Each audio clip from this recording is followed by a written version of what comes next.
আজকে যখন সকালে হাঁটতে বেরিয়েছিলাম, আসার পথে ওই রাস্তার ধারে গাছগুলো থেকে এই কটা ফুল তুলে এনেছি।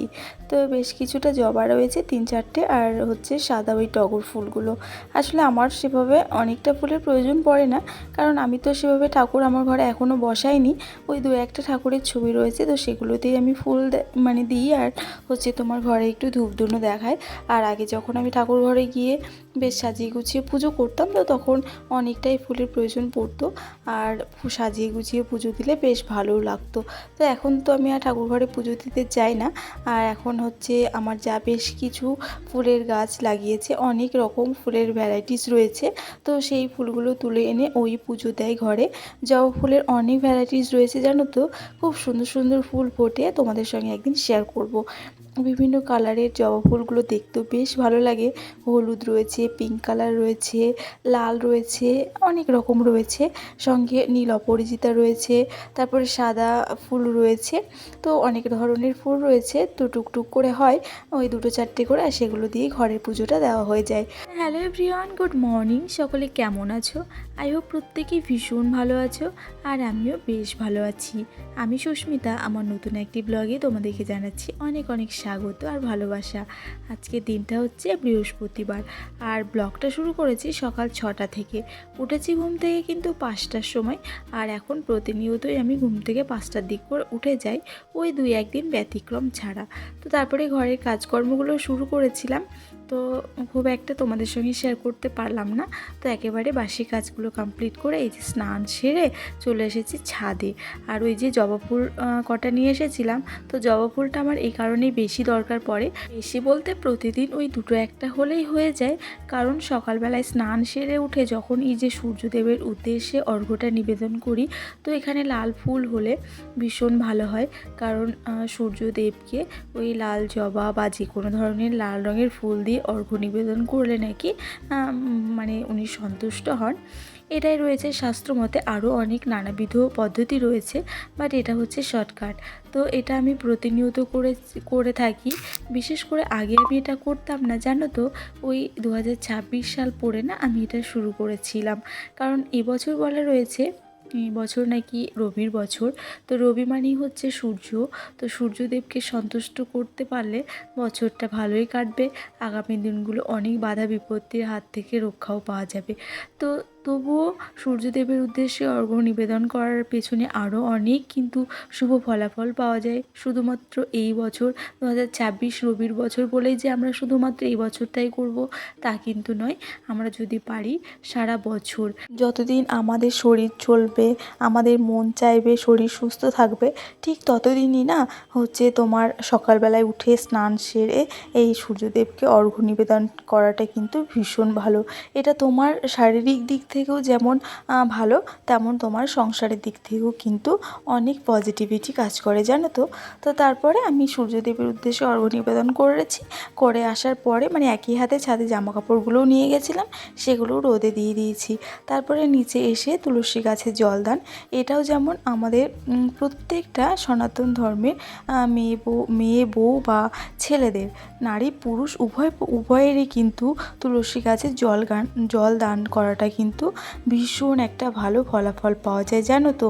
এতে একটা শুভ প্রভাব পড়ে, এবং সংসারের আয় উন্নতি বলো এবং শারীরিক উন্নতি বলো, সব দিক দিয়ে কিন্তু পজিটিভিটি একটা ফিল করা যায়। তো পজিটিভিটি ফিল করা যায়, এবং আমাদের যে ভক্তি মার্গ বা আমরা যদি ভক্তিপথে যেতে চাই, বা আমাদের যে মনের মধ্যে অনেক নানাবিধ কি বলবো পাপ কাজ করে থাকি আমরা, সেগুলো থেকেও কিন্তু অনেকটা রেহাই পাওয়া যায়।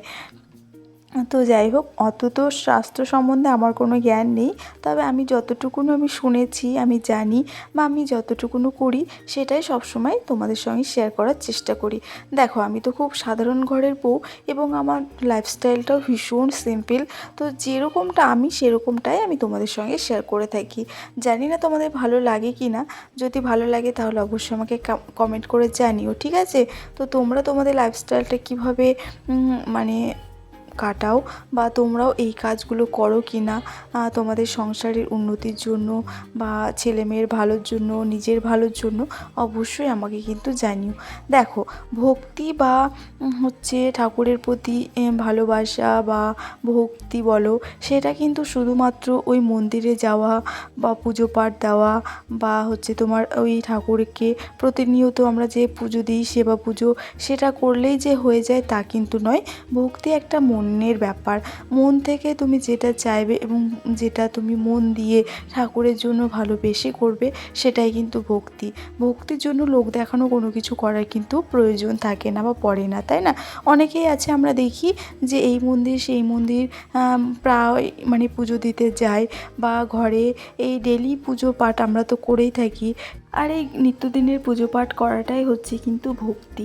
সেটা কিন্তু একদমই নয় আমি যেটা মনে করি। কারণ দেখো, আমরা প্রত্যেক দিন ঘরে পুজো পাঠ করি, কিন্তু তার মধ্যে কোনো ভালোবাসা থাকে না, তার মধ্যে কোনো শ্রদ্ধা থাকে না। শুধুমাত্র আমাদের মানে কি বলবো, নিয়ম পূজানো নিয়ে কথা, বা আমরা অনেকেই নিয়ম রীতি মানতে পুজো পাঠ করে থাকি। অনেকেই আছি আমরা। আমার বাড়িতেও এরকমটা অনেক মানে হয়, মাঝে মধ্যে আমি দেখি ঠাকুর ঘরটা অনেক নোংরা থাকে, ঠাকুরের জায়গাটা অনেক নোংরা থাকে। ঠাকুরকে সকালবেলায় স্নান সেরে উঠে সেবা দিই এবং সেই থালাটা ঠাকুরের সামনেই পড়ে থাকে। এগুলো কিন্তু একদমই ভক্তি নয়। এগুলো হচ্ছে আমাদের শুধুমাত্র নিয়ম বোঝানোর একটা প্রথা বলতে পারো। তো এই প্রথা থেকে আমি সবসময় বিরত থাকি।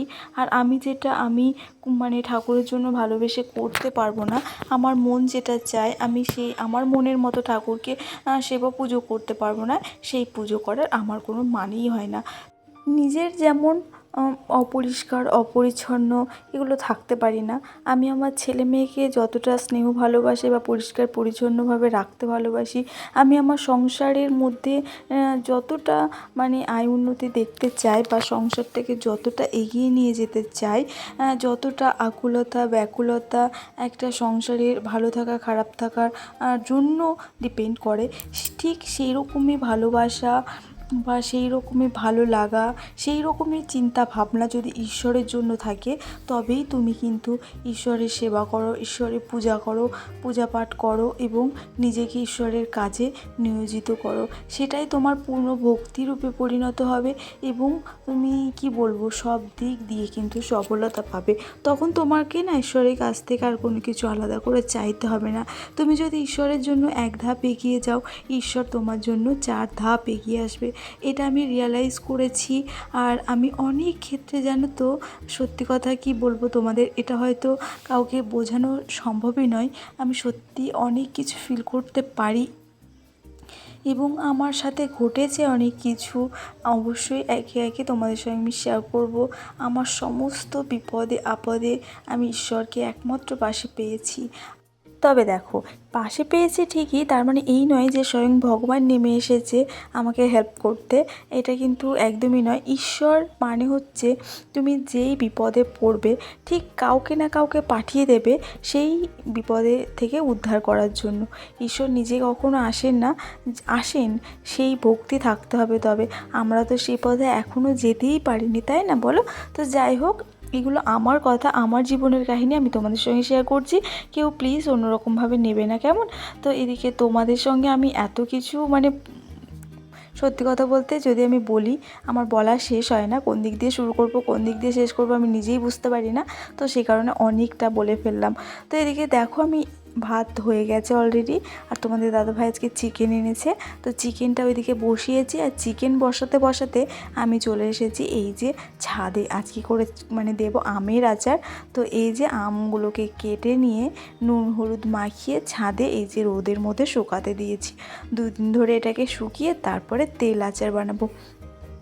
তো এর আগে একবার না আচার করেছিলাম জানো, বাট বৃষ্টির ওয়েদারে সেগুলো কী হয়েছে, ছাতা পড়ে গেছে, তো আমি ওগুলো ফেলে দিয়েছি আর করা হয়নি আমার আচার। তো এদিকে চিকেনটাকে বসিয়ে আমি আচারটা এদিকে রোদে দিয়ে দিলাম, আর এদিকে চিকেনটা কষানো হচ্ছে। আর তার মধ্যে তো সকালের কাজকর্মগুলো করলাম, তোমাদের সঙ্গে শেয়ার করেছি। আজকে হচ্ছে বৃহস্পতিবার, তোমাদের দাদাভাইয়ের ছুটি ছিল, কারণ আজকে হচ্ছে ওই কুরবানির ঈদ রয়েছে, তো সেই উপলক্ষে আজকে ছুটি রয়েছে, তাই বাড়িতেই ছিল। তো সেই কারণে যে চিকেন নিয়ে এসেছে। আর সকালে আজকে জলখাবার করিনি, সকালে কফি খেয়েছিলাম আর সঙ্গে মুড়ি খেয়েছিলাম। তো এই হচ্ছে আজকের ব্লগ। কেমন লাগলো অবশ্যই জানিও। দেখা হচ্ছে পরবর্তী ব্লগে। সবাই ভালো থাকবে, সুস্থ থাকবে, অবশ্যই আমার পাশে থাকবে, চ্যানেলটা সাবস্ক্রাইব করে